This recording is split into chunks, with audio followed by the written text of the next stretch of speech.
has no fury like a game journalist, and the reviews for Agony were brutal. However, when the game went on sale for only 99 cents, I had to check it out for myself. So after going to hell and back, here are my thoughts. I'm Adam Scott, and this is Agony.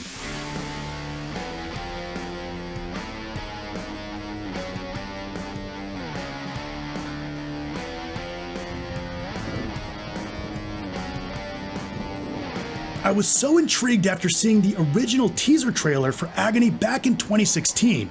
I'm a huge horror game fan, but I'd never seen anything quite like this before. A realistic depiction of hell with creatures and environmental designs ripped straight out of Beksinski.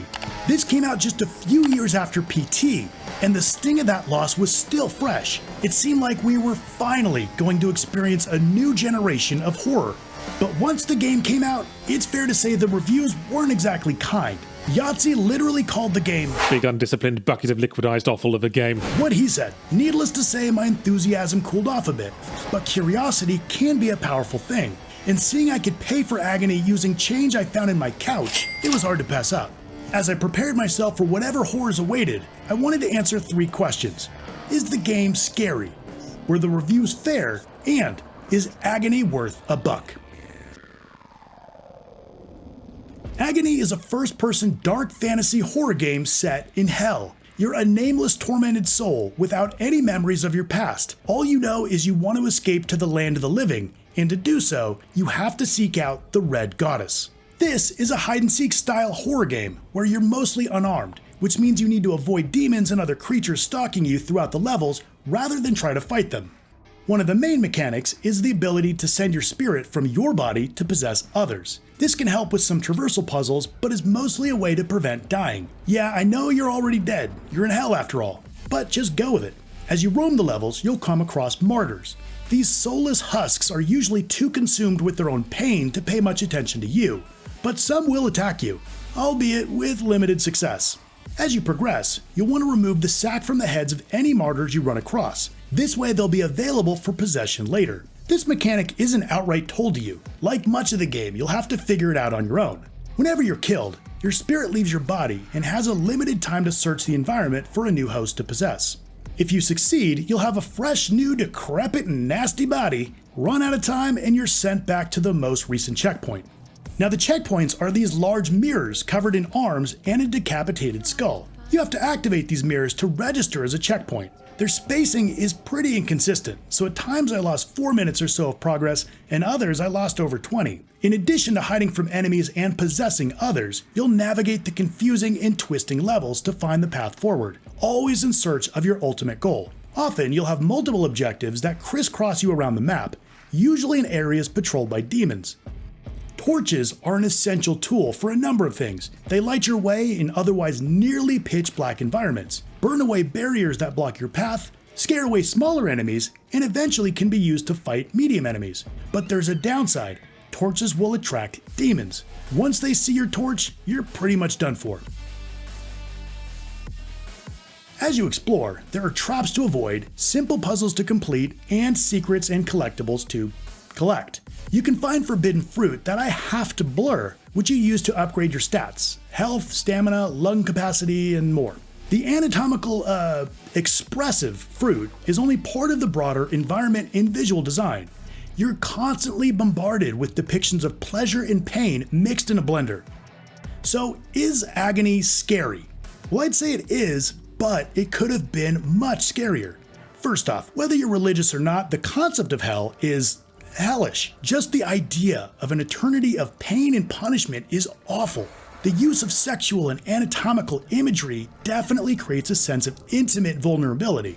In Agony, it starts so shocking and disturbing, but because it never lets up, eventually I became somewhat numb.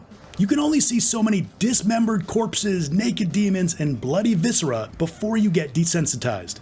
It's like living in a city and eventually not noticing the persistent sound of people and traffic. This cacophony of images and sounds are so constant that their impact is diminished over time. So were the reviews fair? Many of the common criticisms I also share. Agony isn't perfect. There are some clear rough patches. The visuals aren't great. They're certainly a downgrade from what was shown in the initial teaser trailer, with muddy textures, clunky animations, and Martyrs' faces that are the stuff of nightmares, but I think unintentionally so. Some of the mechanics aren't clearly communicated, like whether or not you're hidden. The map is super confusing and too small, so it's tough to know where to go, and the enemy AI is inconsistent. Now on the other hand, I didn't run into any performance issues on my PS5. The visual design is really unique, and I haven't seen such grotesque character design since Silent Hill 2. But to truly answer the question, I think we need to answer whether we should judge all games equally. Here's what I mean. After experiencing PT, I was blown away. I had incredibly high expectations for what horror could be. Regardless of all the behind-the-scenes drama with PT, that was still a project created at Konami, a huge company. Or take the incredible Resident Evil 2 remake. It's about as perfect as a horror game could be. But it was created by another huge company, Capcom, with a reported budget of over $100 million and over 800 people dedicated to its development. Agony, on the other hand, was created by Polish developer Madmind Studios. Ever heard of them before? Probably not. They got Agony funded through a Kickstarter, raising $182,000, which is quite amazing, but over 500 times less than the RE2 remake, and with only 7 developers. So while the criticisms for Agony were valid, I think the expectations were off. We shouldn't expect the same level of polish from this game as one backed by tens of millions of dollars and hundreds of developers. So, is Agony worth playing for 99 cents? With a price like that, we're no longer talking about the value in terms of money, but rather the value in terms of time and enjoyment. So yes, this game is absolutely worth 99 cents. I'd buy that for $1. Exactly. The madmen at Madmind Studio should be proud of what they've created. With how much goes into game development, it's a miracle that any game gets created at all, let alone one developed by only 7 people. And I'm glad to see they've been able to continue developing new projects with all these sexual and hellish themes. That being said, this game is not perfect and it won't be for everyone. This is for horror fans who aren't easily offended by excessive gore and sex. You should like hide-and-seek gameplay and understand it was developed by a small, passionate group versus a big budget, so you have to be able to overlook some shortcomings. And if this sounds like you, give it a try. What do you have to lose other than a buck? Alright, well there's Agony. Have you played it? What'd you think about it? And what are some other underappreciated horror games? Love to talk about it in the comments down below. Now, if you want to play a surprisingly polished indie horror game, check out my review of Tormented Souls. Well, thank you so much for watching, and I'll see you next time.